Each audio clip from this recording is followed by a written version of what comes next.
ये बात तो आप और हम सभी जानते हैं कि भारत और ऑस्ट्रेलिया के बीच में 3 मैचों की वनडे सीरीज खेली जा रही है, जिसका पहला मुकाबला जीतकर भारत इस सीरीज में 1-0 की बढ़त बना चुकी थी और दूसरे वनडे मुकाबले में कप्तान केएल राहुल और रविंद्र जडेजा अगुवाई कर रहे थे। लेकिन दूसरे वनडे मुकाबले में टीम इंडिया की तरफ से वो सब कुछ देखने को मिला जो एक रोमांचक मुकाबले में देखने को मिलता है। पहले बल्लेबाजी में कैसे शुभमन गिल और श्रेयस अय्यर ने बहुत बड़ा इतिहास रचा। गिल कुछ ही बल्लेबाजों में शुमार हो गए हैं, तो हम आपको बताएंगे गेंदबाजी के अंदर कैसे ऑस्ट्रेलियन क्रिकेट टीम के बल्लेबाज घुटने टेकने पर मजबूर हो गए। बारिश आई और उसके बाद ओवर्स की कटौती हुई, वो हम आपको बताएंगे बीच मैदान पर आखिर गर्मा गर्मी का माहौल क्यों देखने को मिला, तो David Warner versus Ravichandra Ashwin क्यों देखने को मिला, जहां अश्विन ने डेविड वार्नर का मुंह बंद कर दिया। हम आपको दूसरे वनडे मुकाबले का पूरा हाईलाइट बताने वाले हैं कि कैसे ये रोमांचक मुकाबला भारतीय टीम ने जीतकर इस सीरीज में अब अजय बढ़त बना ली है। लेकिन आगे बढ़ने से पहले अगर आप भी हैं टीम इंडिया के फैन तो वीडियो को कर दीजिए लाइक और चैनल को कर दीजिए सब्सक्राइब और कमेंट सेक्शन में बताएं दूसरे वनडे मुकाबले में किस खिलाड़ी ने आपको सबसे ज्यादा प्रभावित किया है। लेकिन चलिए जानते हैं भारत और ऑस्ट्रेलिया के बीच खेले गए दूसरे वनडे मुकाबले में आखिर गर्मा गर्मी क्यों देखने को मिली, आखिर क्यों David Warner left and right combinations के लिए बड़े दिक्कतें पैदा कर रहे थे। बताएंगे आपको कैसे ओवर्स की कटौती हुई। लेकिन सबसे पहले जानते हैं भारतीय बल्लेबाजी की हाइलाइट्स और बल्लेबाजी के साथ गेंदबाजी में भारत ने क्या किया। सबसे पहले हम आपको बता दें कि भारतीय क्रिकेट टीम को पहले बल्लेबाजी करने का मौका मिला। ऋतुराज गायकवाड़ और शुभमन गिल एक बार फिर भारतीय ओपनिंग पेयर के रूप में दिखाई दिए, लेकिन इस बार भारतीय टीम को शुरुआत कुछ खास नहीं मिली। ऋतुराज गायकवाड़ भारत के 16 रन के स्कोर पर अपना विकेट गंवा देते हैं चौथे ओवर के अंदर ही। 12 बॉल पर 8 रन बनाकर ऋतुराज गायकवाड़ हैजलवुड का शिकार बनते हैं। लेकिन उसके बाद तीसरे नंबर पर आए श्रेयस अय्यर ने पारी को संभालने का प्रयास किया। पहले श्रेयस अय्यर ने हाफ सेंचुरी और उसके बाद सेंचुरी भी बना डाली। शुभमन गिल और श्रेयस अय्यर के बीच 200 रन की पार्टनरशिप दूसरे विकेट के लिए देखने को मिली, जो कि भारतीय इतिहास की ऑस्ट्रेलिया के खिलाफ दूसरी सबसे बड़ी पार्टनरशिप दिखाई दी है। शुभमन गिल बहुत ही शानदार फॉर्म में दिखाई दे रहे हैं। इस साल उन्होंने वनडे फॉर्मेट में बहुत बड़ी सेंचुरी लगाई है। यह उनकी ओवरऑल 6th ओडीआई सेंचुरी थी। उनकी इनिंग्स में फास्टेस्ट 1800 रन बनाने वाले वो पहले बल्लेबाज बन चुके हैं। तो शुभमन गिल और श्रेयस अय्यर ने भारतीय पारी को संभाला, दोनों ने अपनी शतकीय पारी को पूरा किया।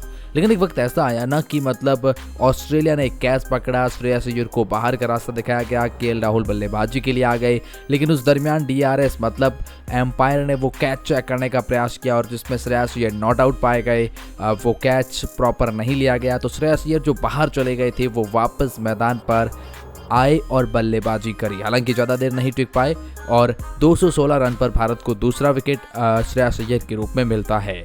लेकिन श्रेयस अय्यर के बाद में शुभमन गिल ने अपना शतक पूरा किया, लेकिन वो भी बड़े शॉट्स लगाने के चक्कर में 243 रन पर भारत का तीसरा विकेट चला जाता है।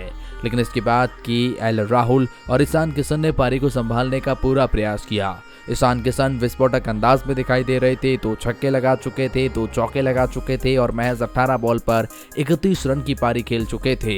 लेकिन बड़े शॉट्स लगाने के चक्कर में, क्योंकि शुरुआत इतनी अच्छी मिल चुकी थी कि आपको बड़े ही हिट लगाने थे, ईशान किशन एडम जैम्पा की गेंद पर एलेक्स कैरी को कैच दे देते हैं और ईशान किशन को बाहर का रास्ता दिखाया जाता है और भारत 302 रन पर 4 विकेट लगा कि शायद अब भारत 350 के आसपास समझ जाएगा। लेकिन एक तरफ केएल राहुल ने अपना जिम्बा संभाला, आज वो भी काफ़ी फास्टेस्ट लग रहे थे और ऊपर से सूर्य कुमार यादव का आज वो शो देखने को मिला जो T20 के अंदर देखने को मिलता है।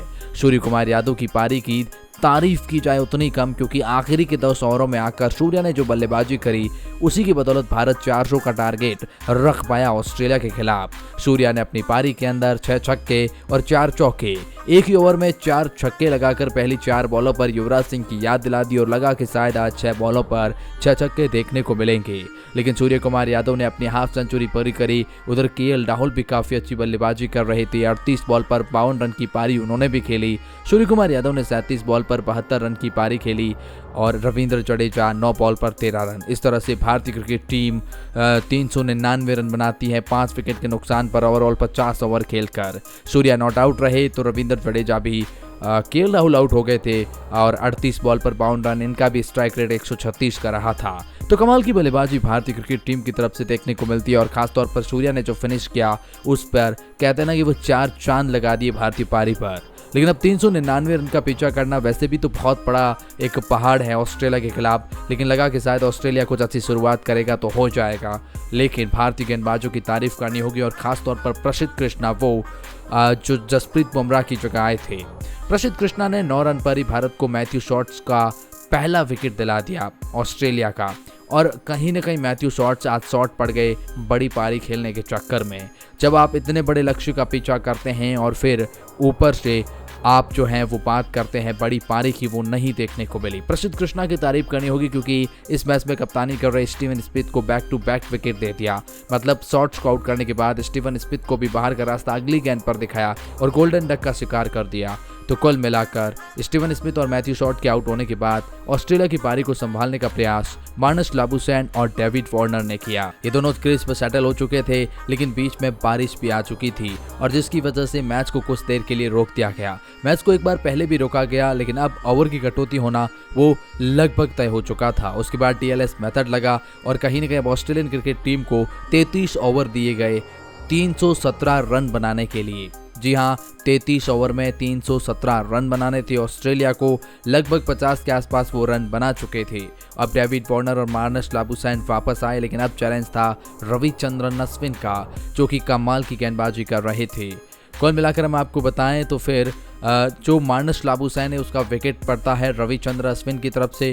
बहुत ही कमाल का बोल्ड होने किया अश्विन ने। 31 बॉल पर 27 रन की पारी मार्नस लाबुशैन खेलता है और 89 रन पर तीसरा विकेट ऑस्ट्रेलियन क्रिकेट टीम को लग जाता है। लेकिन डेविड वार्नर जो खेलते तो लेफ्टी थे, लेकिन रविचंद्रन अश्विन के सामने वो राइटी यानी राइट हैंडेड बैट्समैन बन गए। उसमें रविचंद्रन अश्विन को फील्डिंग स्टार्ट करने में भी दिक्कतें आई और अच्छे शॉट्स भी लगा रहे थे। लेकिन उसके बाद आखिरकार रविचंद्रन अश्विन की जीत हुई क्योंकि अश्विन ने राइट हैंडेड डेविड वार्नर को आउट कर दिया और उसके बाद 100 रन पर 4 विकेट डेविड वार्नर के रूप में गिर गए। 101 रन पर 5वां विकेट जॉस इंग्लिश का गिरा क्योंकि जॉस इंग्लिश भी रविचंद्रन अश्विन की गेंद पर LBW का शिकार हो गए। 9 बॉल पर 6 रन बनाकर ये भी चलते बने। उसके बाद ऑस्ट्रेलियन क्रिकेट टीम का कोई भी बल्लेबाज टिक कर बल्लेबाजी ही नहीं कर सका, चाहे फिर वो एलेक्स कैरी हो या फिर आप बात करते हैं कैमरॉन ग्रीन की। मतलब कोई भी बल्लेबाज नहीं टिक पाया। और उसके बाद तारीफ अगर आप करेंगे तो शेन अबॉट की कीजिए। जिस तरह की बल्लेबाजी करी मतलब वो कमाल की थी। आखिर के ओवर में जिस तरह से सिक्सर लगाया, मैच को कुछ हद तक रोमांचक बनाया। जॉस हेजलवुड ने भी काफ़ी अच्छी बल्लेबाजी अंत के ओवर में करी और जो 9वें विकेट के लिए पार्टनरशिप हुई वो काबिल तारीफ थी ऑस्ट्रेलिया की तरफ से। इसीलिए तो कहते हैं कि ऑस्ट्रेलियन क्रिकेट टीम की गहराई दिखती है। लेकिन खैर आखिरकार इंडिया इस मुकाबले को जीत जाती है, एक अच्छे मार्जिन से जीतती है। ऐसा नहीं है कि बहुत बेकार हार मिल जाती है। तो ऐसे में टीम इंडिया की ये जीत हो जाती है और अब टीम इंडिया सीरीज में 2-0 से अजय बढ़त बना चुकी है। लेकिन क्या आपकी क्या राय है इस टॉपिक के बारे में? कमेंट सेक्शन में ज़रूर बताएं।